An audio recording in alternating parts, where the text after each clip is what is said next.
Right here and on the record, Donald Trump. Hello, everyone. I'm Kimberly Guilfoyle in for my friend Greta Van Susteren. Republican presidential nominee Donald Trump is making news for calling Secretary Hillary Clinton a bigot.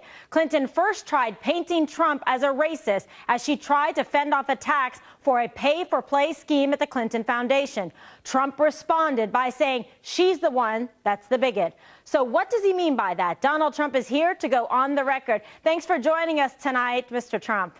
Well, thank you, Kimberly. All right, so people are asking, you called Secretary Clinton a bigot, but you say she is the one actually using race baiting and pandering to get African-American voters. Do you still stand by that statement, or do you think the rhetoric has gone too far in the campaign? Well, I don't know too far or not. I can tell you that they have done, and she has done, a terrible job for the African Americans. You look at their numbers, you look at what's going on statistically, 40% in poverty, 58% of African American youth can't get jobs. It's on and on. You look at the crime rates, you look at education in the inner cities, you look at, just take a look at what's happening with respect to crimes. And it's a terrible job that she has done. Terrible job that the Democrats have done. They've run the inner cities for years, and look what you have. They're like war zones. In many cases, war zones, and in many cases, they're worse than war zones. Yeah, that's a real problem, I can tell you, having been, a former prosecutor and working in areas like that, in gang areas and communities that you see really just the poverty and the violence going hand in hand, just crushing opportunity for people. Now, today you tweeted that you will. Worse. Yeah, that's the problem. Kimberly, it's getting much worse. It's at a level that we've never seen before. It just gets worse and worse, and all she wants to do is get the votes of the African Americans and the Hispanics. Get the votes, and then she'll say, I'll see you in four more years, because they are doing such a poor job in terms of education, crime, jobs. I mean, you look at jobs. The jobs are a disaster. But it is a very, very sad thing. They want their votes, and they'll never hear from them again. All right, and you're making a direct play and outreach for that. And today I noticed a tweet that you said you're going to fix the failing poverty, crime, and educational statistics in these minority communities, which you said is largely a result of the local leadership. Some of the worst cities, like you said, have Democratic mayors. Let me ask you this. In terms of some bipartisanship, will you be able to work with those mayors to try to resolve and fix some of these issues? Well, I think it would be, and I think we would be, but I will say that it'll probably start changing around, because once they see the improvement in crime, it's so unfair to have a mother walking down a street with a young daughter or a young boy and somebody gets shot, whether it's the mother or the child. It's happening all the time. You look at what's happening in the communities. You look at the tremendous violence, and we can stop that immediately. We can, over a longer period of time, fix the education. We can fix the jobs by bringing our jobs back into this country. Hillary Clinton can never do that. She doesn't have the ability to do that. She wouldn't know where to begin, and she doesn't want to do it, because all she wants is their votes. And that's what's been happening for many years. And you're saying, why not give you a shot in the Republican Party? What do they have to lose? So that seems to be resonating with people. I always say it. I say, I will do a great job. Give me a shot. I will do a great job. And you watch. I will do a fantastic job. Security, education, jobs.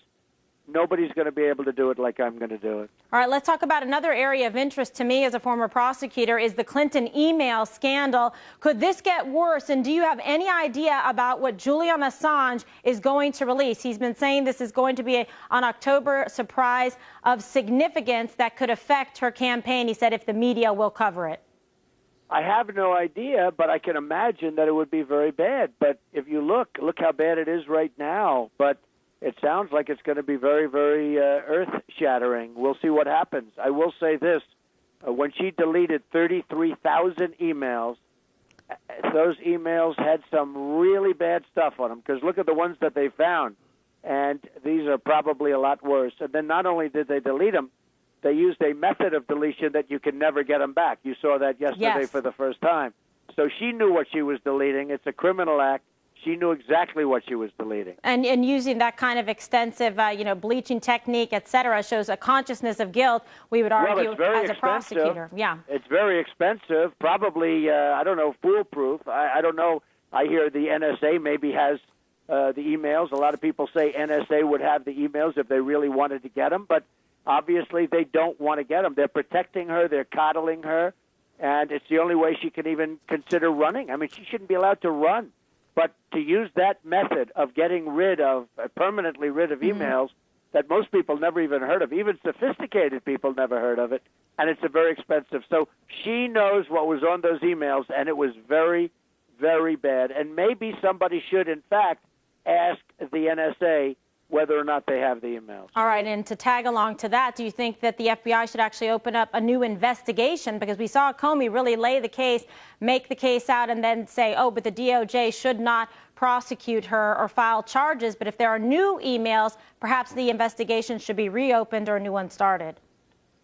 Well, it's very sad because everybody knew that she was very guilty in the last runaround, the last go-around, I guess you could say. And you look at what happened, and you look at the way the ruling came down, and it was shocking to people. In fact, everybody said, oh, wow, listen to that. And then all of a sudden at the end, it was like, however, we're not going to do anything. It was a very, very sad day, I think, for law enforcement in this country. And believe me, the world is watching, and the world is laughing. They can't believe that this is happening to the United States. And you say that you would be the law and order candidate. And in fact, if you're elected the next president of the United States, would you continue this investigation into her email scandal? Well, I'll talk to you about that at a later date, but certainly that's something that would be a possibility, and we're looking at that very seriously. This is a very, very great mark on the United States, and people are very, very upset. You know, I'm a big fan of the FBI. I always have been, and that they would have done this is, to me, hard to believe. And then, of course, Justice Department, with the meeting with Bill Clinton in the back of an airplane. These things have never happened in our country. What's going on with our country and with law enforcement, these are things that have never happened. Right. It definitely is casting some doubt on the, integrity of the justice system, and certainly we don't want that. But let me get back to immigration for a moment, because many are saying that your stance on immigration has changed. You have a lot of people opining on this, but I want to ask you directly, do you believe in amnesty, and are you softening your tone? My stance is very strong. It's going to remain very strong. There will be no amnesty. There's no legalization. We're going to build a wall. It's going to be a tremendous, powerful wall. We're going to have great technology along with the wall, and we're going to stop people from coming in. Day one, we're going to get all of the gang members and the gang leaders and the drug dealers and all of these people that have illegally crossed and they've been in our country. We're going to get them out very, very, very fast. And we will, number one, we have to secure the border. We're going to secure the border like it's never been secured before. We're going to stop the drugs from coming in. We're going to stop certain people, criminal elements from coming in. And then we shall see what we shall see. Well, as a prosecutor, I found it very frustrating that we were not observing and enforcing the laws that are on the books, and that people would be a revolving door coming back in. I was a prosecutor in San Francisco, and then the Kate Steinle case, tragedies like this. But at the same time, obviously you want to follow the laws on the books, but you have talked about mass deportation, and then also you have said that you have had families and people come forward to you. What about families that have been here 11 or 12 years that are established in the country? How do you feel about them now? Well, what we're going to do, and again, we're going to secure the border, and once the border is secured and we get rid of the criminal elements, which I'm going to start before the wall, before anything, we're going to start that day one, we will look into various situations. But again, people are here illegally, and we have to remember that. They're here illegally. We have many people, Kimberly, trying to come into our country, and they're going through a legal process, and they're waiting online to come into our country. We have to remember that we have a country that's based on laws, and the people are here illegally. So we will see what we will see. But we're going to start off by securing the border, by getting rid of a horrible criminal element that's causing tremendous havoc, drug dealers, gang members, etc. And I think people will be extremely happy. And I'll be announcing something within the next 2 weeks, a very comprehensive plan on immigration. All right, I'm sure many people will be looking forward to that. And let's talk a little bit about your campaign. You've had some recent changes. You brought someone on that I admire, Kellyanne Conway, as your campaign manager. To note specifically, that's the first female campaign manager for a presidential election. So that is something that is historically establishing, a new first. And then also you brought on Breitbart News Chairman Steve Bannon as the CEO. How do you see these two changes, these two new hires have impacted your campaign?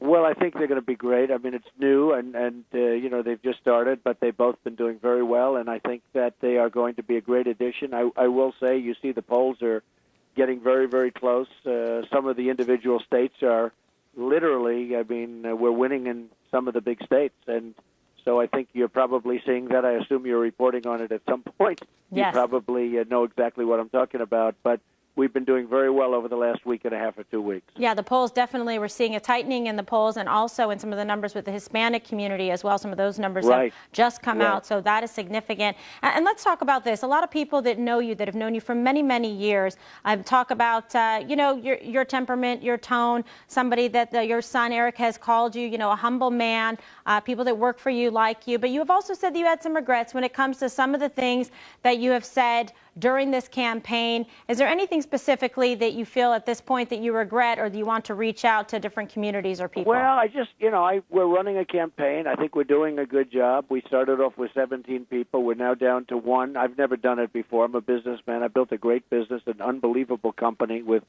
some of the great assets of the world, some of the great real estate assets of the world. And, I'm having fun doing this, where it's a movement. As you know, when we go out and speak, when we have events, we get numbers that nobody has really gotten before. I mean, probably ever. They talk about it as though ever.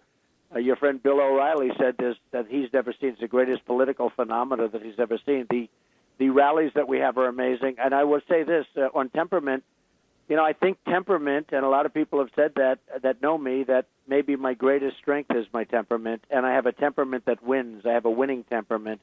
Hillary Clinton is really unfit to be president, and you see that with all of the things that she's done, all of the lies, all of the deception, the emails, all of the terrible, terrible things that she's done. She's really unfit to be president.